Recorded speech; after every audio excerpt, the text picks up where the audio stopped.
Hello friends, இன்னைக்கு நாம ஒரு வித்தியாசமான கிரேவி தான் செய்ய போகிறோம். அதை எதை வச்சு பண்ண போகிறோம்னா, குடமிளகா, உருளைக்கிழங்கு, வெங்காயம் இது மூணும் வச்சு நாம் ஒரு ரெசிபி பண்ண போகிறோம். வாங்க வீடியோக்குள்ளே போவோம். அதுக்கு நம்ம ஸ்டவ் ஆன் பண்ணிவிட்டு ஒரு பேனை வச்சுடுங்க. அதில் ஒரு 2 டேபிள் ஸ்பூன் ஆயில் சேர்த்துக்கோங்க. ஆயில் சூடானதும் நீல வாக்கில் இந்த மாதிரி குடமிளகாவை அரிஞ்சு வச்சுக்கோங்க. வெங்காயமும் இந்த மாதிரி நீல வாக்கில் கட் பண்ணி வச்சுக்கோங்க. உருளைக்கிழங்கு வேக வச்சு இந்த மாதிரி பொடியாக கியூப் மாதிரி கட் பண்ணி வச்சுக்கோங்க. இப்போ இதை ஃப்ரை பண்ணலாம். இந்த கிரேவி சப்பாத்திக்கு, தோசைக்கு, பூரிக்கெல்லாம் ரொம்ப டேஸ்டாக இருக்கும். இது வித்தியாசமாக இருக்கிறதுனால குழந்தைங்க விரும்பி சாப்பிடுவாங்க. இதை ஒரு முறை நீங்களும் ட்ரை பண்ணி பாருங்கள்.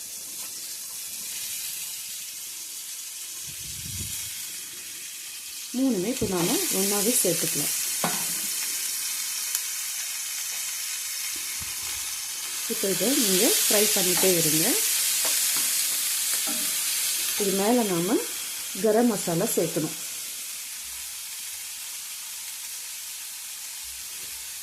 ஒரு ஸ்பூன் அளவுக்கு சேர்த்திங்கன்னா போதும். இது சின்ன ஸ்பூனுங்கிறதுனால நான் ஒரு 2 ஸ்பூனாக சேர்த்துக்கிறேன். இது லைட்டாக ஃப்ரை பண்ணிக்கோங்க. இப்போ நாம் இந்த பொட்டேட்டோ ஃப்ரை பண்ணுறதுல நாம் கஸ்தூரி மேத்தியை கொஞ்சம் லைட்டாக கசக்கி சேர்த்துக்கோங்க. அடுத்தது சால்ட் இதுக்கு தேவையான அளவு மட்டும் நாம் கொஞ்சமாக சேர்த்துக்கலாம். அதிகமாக சேர்க்காதீங்க, லைட்டாக சால்ட்டு. இப்போ இது ஃப்ரை ஆகிடுச்சு. திரும்பவும் லைட்டாக நம்ம ஒரு ஃப்ரை பண்ணிவிட்டு நாம் இதை ஒரு தட்டில் மாற்றி வச்சுக்கலாம்.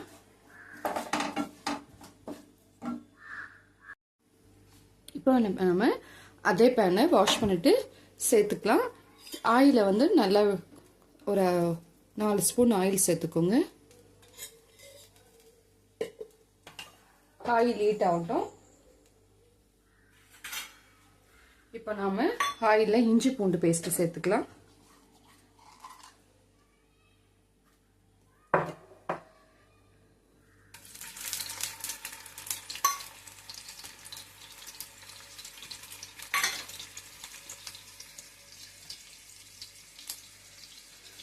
லைட்டாக ஃப்ரை பண்ணிக்கோங்க.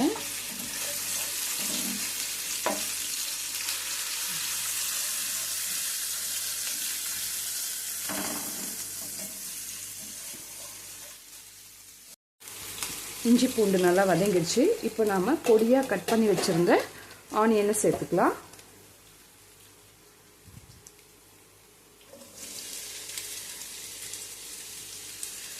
கூட கருவேப்பிலை ஒரு 10 போல் சேர்த்துக்கோங்க வாசனைக்காக. இப்போ நாம் இது ரெண்டுத்தையும் நல்லா ஃப்ரை பண்ணிகிட்டே இருக்கலாம். நல்லா பொன்னிறமாக மாற வரைக்கும் நல்லா ஃப்ரை பண்ணிக்கோங்க. வெங்காயம் பாருங்கள் இந்த அளவுக்கு பொன்னிறமாக வதங்கிடுச்சு. அடுத்தது நாம் தக்காளி ஒரு 3 போல் தக்காளி நல்லா நான் மிக்ஸியில் அரைச்சிட்டு கூழாக சேர்த்துக்கிறேன். தக்காளி 3 சேர்த்துக்கோங்க, அரைச்ச தக்காளி.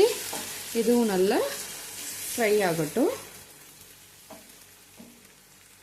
இப்போது வெங்காயம் தக்காளி ரெண்டுமே நல்லா ஃப்ரை ஆகிடுச்சு. இதில் நாம் மஞ்சத்தூள் 1/2 ஸ்பூன் சேர்த்துக்கலாம். மிளகாத்தூள் 2 டீஸ்பூன் சேர்த்துக்கோங்க. காரத்துக்கு தகுந்த மாதிரி நீங்கள் கூட்டி குறைச்சி சேர்த்துக்கலாம். சால்ட்டு தேவையான அளவு சேர்த்துக்கோங்க.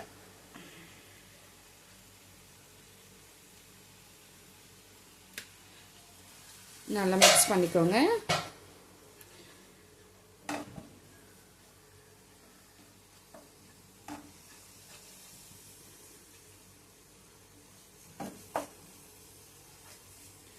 இப்போ இதை நாம் 5 நிமிஷம் தட்டு போட்டு மூடி வச்சிடலாம். அந்த பச்சை வாசனையெல்லாம் போகட்டும்.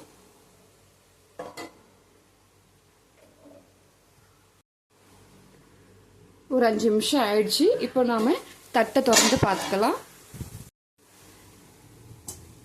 இப்போ நாம் ஒரு 1/2 டம்ளர் போல் தண்ணி சேர்த்துக்கோங்க.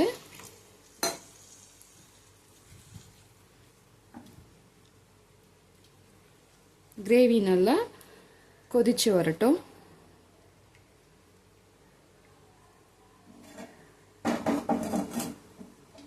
இன்னும் கொஞ்சமாக சேர்த்துக்கோங்க.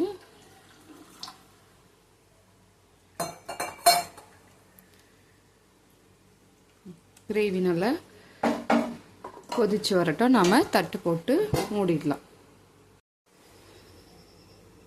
நம்ம இப்போது கிரேவி நல்லா திக்காக கொதிச்சுட்டு இருக்கு பாருங்கள். நல்லா கொதிக்குது. இந்த ஸ்டேஜில் நாம் என்ன பண்ணலான்னா, நம்ம ஃப்ரை பண்ணிச்சு வச்சுருந்த பொட்டேட்டோ, ஆனியன், குடமிளகா 3மே இந்த ஸ்டேஜில் நாம் சேர்த்துக்கலாம். சேர்த்துட்டு எல்லாமே ஒன்றா நாம் கலந்து விட்டுக்கிறோம். இது சப்பாத்திக்கு நல்லா இருக்குங்க. தோசைக்கு ஒரு அருமையான ஒரு கிரேவியாக இருக்கும் இது. இப்போ நாம் ஒரு 5 நிமிஷம் தட்டு போட்டு மூடி வச்சுருங்க. அவ்வளோதாங்க, கிரேவி ரெடி ஆயிடுச்சு. நம்ம கடைசியாக கொத்தமல்லி தூவிட்டு இறக்கிக்கலாம்.